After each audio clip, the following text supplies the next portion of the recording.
love that intro. It's so great. Well, you guys want to go back to the old Jim Ferguson show? Yes, I absolutely do. So I'm excited for what we are rewinding to today, because if I could have any superpower, this is going to be the one I would pick. It would be to talk to animals. Oh my gosh. Isn't that something? Yes. Yeah. Now, this is Dr. Dolittle 2. Yes. It was the second one, starring Eddie Murphy, of course, as Dr. John Dolittle. He's hilarious in this film.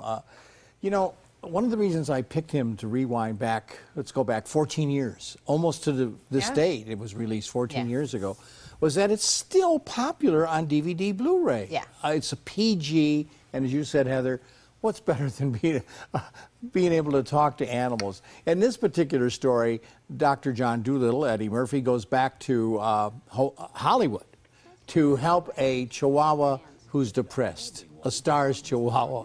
There he acts as Cupid to two bears, and he organizes forest animals to save the forest. He does a lot of fun stuff. But I just have to say this. When I did this interview, I was working on a network station called the Preview Channel, which no longer exists. Do you remember it used to give the... Oh, yeah. I remember it perfectly. And I was on top up there, you know? Yeah. Well, Eddie Murphy, as you said in the intro, watch what he does to me in this interview. For the Preview Channel, I'm Jim Ferguson talking to Eddie Murphy about Dr. Dolittle. Eddie. Thanks, Eddie. Good to see you. Yeah, man. Good to see you again, Congratulations. too. Thank you, sir. You know, I watched this film last night, and the kids in the theater were laughing so hard, I got to see it again because I missed a lot of the lines. Oh, that's you know good. I mean? You know, when I saw the movie, it hadn't been finished yet. I haven't really seen the finished movie yet. It really works. It really does. And I'm not, yeah, I understand it. We're good buddies and everything, but I'll tell you, this one really does work. Cool. I think, and do you agree with me, what makes the comedy work in Dr. Dolittle is the fact that the character, John Dolittle, is reluctant to use his gift that he can talk to animals. Yeah, well, you know, the movie is about being who you are, not repressing. Yeah.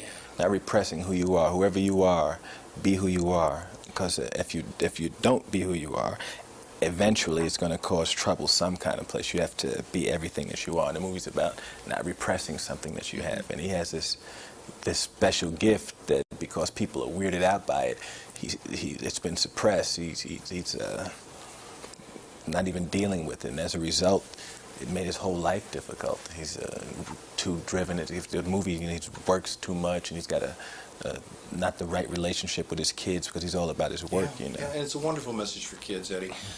I can't imagine the visuals that you had to do and working with all those animals. Can you just share a little bit of what it was like on the set, some background stuff? It was just extremely time-consuming, you know, because you never know what an animal's going to do.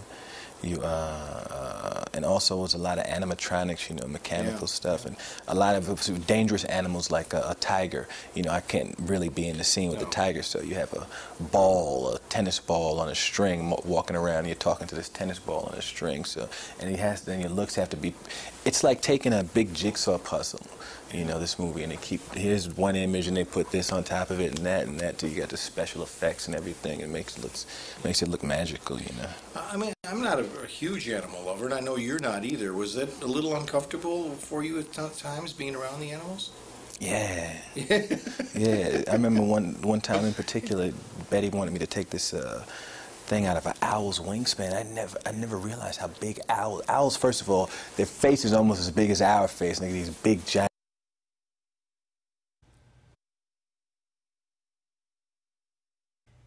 That was pretty crazy. Was he trying to, like, impersonate you at the beginning? Yeah, he was. In fact, he did. You know, we started a little bit later, but before that, he does an impersonation. Yeah. He impersonates me.